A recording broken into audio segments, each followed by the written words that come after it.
তিন জায়গায় প্রয়োজনে মিথ্যা বলা যায়।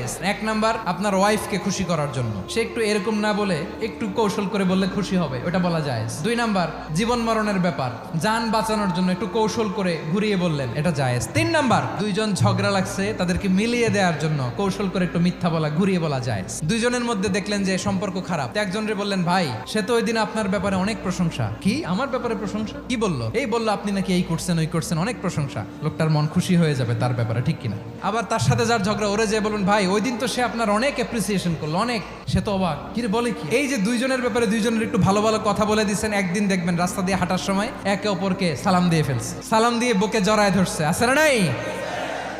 আবার মিলমিশ হয়ে গেছে। কিন্তু আমাদের স্বভাব হইলো, দুই প্রতিবেশী যদি একসাথে বসে একসাথে হাঁটে, দূর থেকে দেখলে আমাদের জলে, আছে না নাই? ঘটনা কি? এই দুইটার মধ্যে এত মিল কে? এই দুইটার মধ্যে গিরিঙ্গি লাগানো যায় কিভাবে? আল্লাহর কাছে তওবা করেন, এই মানসিকতার যেন আমরা না হয়, আমরা মিলিয়ে দিব।